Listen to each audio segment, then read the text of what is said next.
Un des avertissements que nous enseigne Isaïe est que ceux qui ne discernent pas entre le bien et le mal paieront un prix élevé pour leur choix. Allons au chapitre 5 du livre d'Isaïe où il nous avertit que ceux qui ne peuvent pas distinguer entre le bien et le mal et qui considèrent la sagesse à leurs propres yeux n'échapperont pas au jugement de Dieu.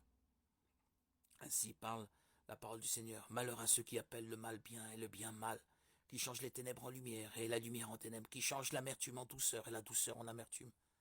Malheur à ceux qui sont sages à leurs yeux et qui se croient intelligents.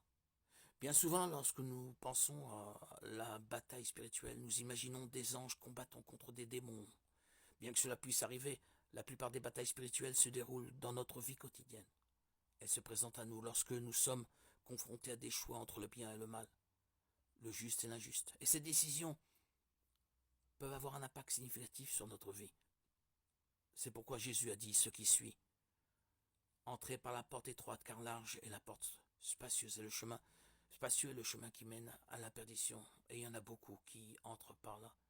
Mais étroite est la porte, resserrez le chemin qui mène à la vie, et il y en a peu qui les trouvent. C'est précisément cette lutte entre le bien et le mal que notre société a récemment affrontée. Nous devons réfléchir à savoir si nous serons fidèles dans notre mariage, si nous traiterons notre conjoint avec amour et respect.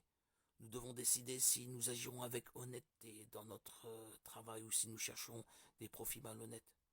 Nous devons choisir si nous serons du côté de ceux qui recherchent la vérité ou si nous nous unirons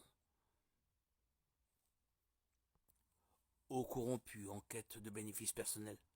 Le pire de tout, c'est lorsque nous choisissons le mauvais côté et que nous essayons encore de justifier nos décisions en disant qu'il n'y a rien de mal à cela.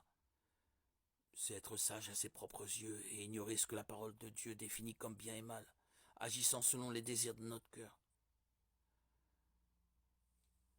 La Bible nous enseigne que le cœur de l'homme est trompeur et corrompu. Avant de prendre toute décision, nous devons consulter Dieu et choisir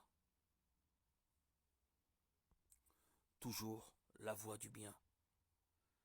Sinon, nous payerons un prix élevé lorsque Jésus reviendra